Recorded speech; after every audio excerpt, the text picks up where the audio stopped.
మన హృదయంలో ఎటువంటి మనుషులమై ఉన్నామో అది దేవునికి తెలుసు.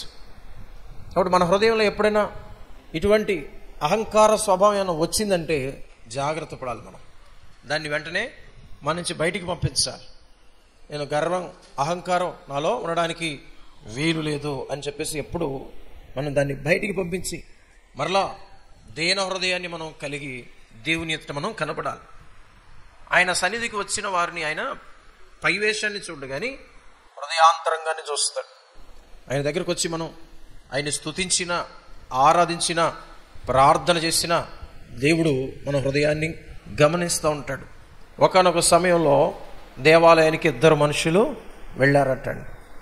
ఒక ఆయనేమో సొంకరి, ఇంకొక ఆయనేమో పరిసయ్యుడు. వీరిద్దరు దేవాలయానికి వెళ్ళారు. పరిసయ్యుడేమో ప్రార్థన చేస్తున్నాడు, దేవా నేను దొంగగా లేను, ఒక వ్యభిచారిగా లేను, ఇదిగో నా పక్కన ఉన్న ఈ సొంకరిలాగా కూడా నేను లేను, దాన్ని బట్టి నీకు కృతజ్ఞతలు. దేవా వారానికి 2 మార్లు నేను ఉపవాసం ఉంటాను, నా రాబడి అంతట్లో 10వ భాగాన్ని నేను చెల్లిస్తున్నాను అని చెప్పేసి దేవునికి ప్రార్థన చేశాడటండి. ప్రార్థన చేశాడు.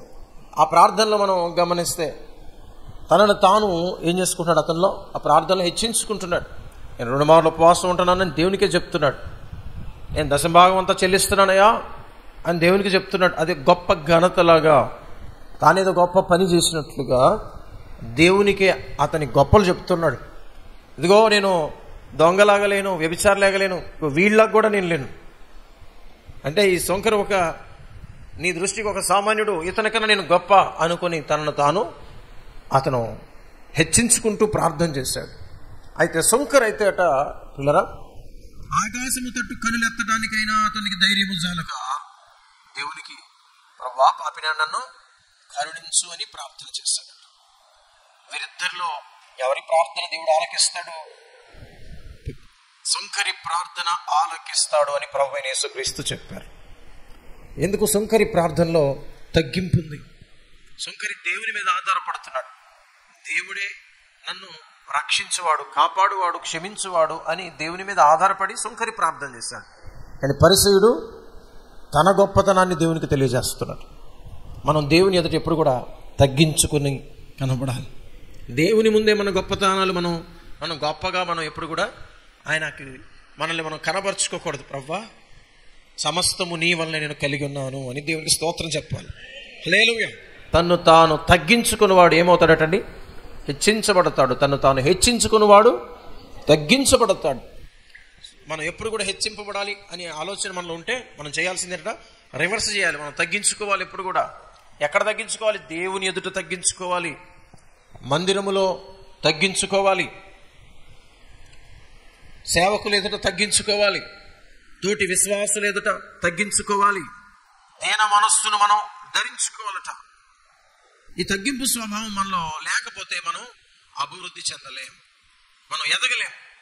కొంతమంది ప్రక్కన వాళ్ళు ఎదిగితే వీళ్లకు ఆయాసం వస్తుంది. పక్కన వాళ్ళు అందరి చేత ప్రశంసించబడితే వీళ్లకు కడుపులో మంట పుడుతూ ఉంటుంది, వీళ్ళకి బాధ కలుగుద్ది. అట్లాంటి స్వభావం మనలో రాకూడదు. అట్లాంటి స్వభావాన్ని మనం ఎప్పుడు కూడా కలిగి ఉండకూడదు. మన తోటి సహోదరుడు అందరి చేత గొప్ప అని ప్రశంసించబడినప్పుడు మనం ఆనందించే హృదయం మనకు ఉండాలి, ఆనందించాలి. అతని విజయాన్ని లేక ఆమె విజయాన్ని మన విజయం అని భావించి మనం ఆనందించినప్పుడు నిజంగా దేవుని ఎదుట మనం తగ్గింపు హృదయం కలిగి ఉన్నామని అర్థం. సంఘంలోనే తీసుకుంటే ఎవరినైనా మనం గొప్ప అని కొనియాడినప్పుడు మిగతా వాళ్ళు కూడా సంతోషించాలి. ఆమె ఏం గొప్ప చేసింది, నేను అంతకన్నా గొప్పగా పని చేశాను అనే హృదయం మనకి రావద్దు. ఆయన ఏం చేశాడు, నేను అంతకన్నా ఎక్కువ చేశాను, నేను అంతకన్నా ఎక్కువ ఇచ్చాను, అంతకన్నా ఎక్కువ ప్రార్థన చేశాను, అటువంటి హృదయం మనకు ఉండకూడదు. ఒకవేళ మనం చేసినప్పటికీ కూడా, ఒకవేళ మనం చేసామేమో, అవతల వ్యక్తి కన్నా మనం ఎక్కువ ప్రార్థన చేసామేమో, ఎక్కువ ఉపవాసం ఉన్నామేమో, ఎక్కువ దేవునికి ఇచ్చామేమో, ఎక్కువగా ప్రయాసపడ్డామేమో, మనకి దేవుడు ఎక్కువ తలాంతులు ఇచ్చాడేమో, అయినప్పటికీ కూడా ఆ పక్కన వ్యక్తిని బట్టి మనం ఎప్పుడు కూడా మనం ఎప్పుడు కూడా అసూయ ద్వేషం కలిగి ఉండడం తగ్గింపు అనిపించుకోదు.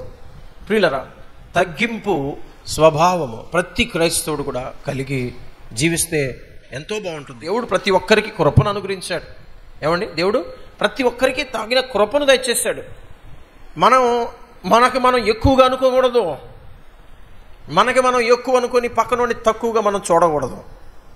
ఎప్పుడు కూడా తగ్గించుకొని దీన మనస్సుతో ఉండడమే దేవుడికి ఇష్టమైన ప్రవర్తన. Everybody should humble before God. దేవుని ఎదుట తగ్గించుకొని కనపడాలి. పిల్లల తోటి విశ్వాసులు ఎదుట కూడా తగ్గించుకుని ఉండాలి. సేవకులు ఎదుట కూడా తగ్గించుకుని ఉండాలి. కొంతమంది సంఘంలోనే హెచ్చించుకుని బ్రతుకుతూ ఉంటారు. ఇంకా మనం బయట ఎక్కడ తగ్గించుకుంటాం అంటే సంఘంలోనే హెచ్చించుకుంటే మనం ఇక బయట ఎక్కడ హెచ్చించుకుంటాం, బయట ఎక్కడ తగ్గించుకుని ఉంటాం, మనం ఉండలేం. మనకు అటువంటి స్వభావం రాదు. నిజంగా దేవుడు కనుక మనకు అవకాశం ఇచ్చి పరలోకానికి తీసుకెళ్ళి అక్కడ నిలబెడితే 24 పెద్దల్లో ఒకటి పక్కకు దోసి మనం అందులో కూర్చోవాలని చూస్తాం. నేను ఏం తక్కువ, నేను కూడా కూర్చుంటాను అని, లేకపోతే ఇంకో 25 కుర్చీ వేయమని చెప్పేసి అనే టైప్లో ఉంటాం మనం. పిల్లరా, అట్లాంటి స్వభావం కలిగిన వ్యక్తులు. కొంతమందికి కొంచెం జ్ఞానం వస్తే చాలు, నాకు అన్నీ తెలుసు, ఇంకొకరు నాకు చెప్పేదేంటి అనే టైప్లో ఉంటారు. అది తప్పు పిల్లరా.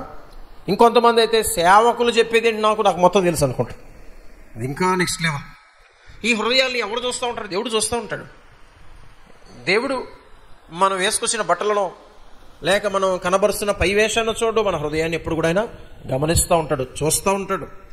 సో ఆయన మన హృదయాన్ని చూసినప్పుడు ఆ హెచ్చింపు స్వభావం ఆయనకి కనపడిందా, మనం పెరగం, అభివృద్ధి చెందాం, మనం ఎదగం, మనం చేసే పనులు ఫలించవు, వాటి వల్ల ప్రయోజనం ఉండదు. తనను తాను హెచ్చించుకుని వాడు ఏమవుతాడటండి? తగ్గించుకుని. సంఘములో చక్కగా ఉందాం, తగ్గించుకుని ఉందాం. ఒకరికొకరు మనం కనీసం వందనములు చెప్పుకుందాం, ఒకరికొకరు మనం ప్రార్థన చేసుకుందాం, ఒకరిని ఒకరు మనం పురికొల్పుకుందాం, ప్రోత్సహించుకుందాం, ఒకరి మంచి మరొకరు కోరుదాం, ఒకరి కొరకు ఒకరు ఎప్పుడు కూడా భారము కలిగిన హృదయాలతో దేవుణ్ణి వేడుకుందాం. ఈ మాట బైబిల్లోని ఈ మాట, తనను తాను తగ్గించుకుని వాడు హెచ్చించబడతాడనే మాట, ఇది యూనివర్సల్ ట్రూత్, గ్లోబల్ ట్రూత్. ఎక్కడైనా ఈ మాటను ఆచరించి దాని యొక్క ఫలాన్ని మనం పొందొచ్చు.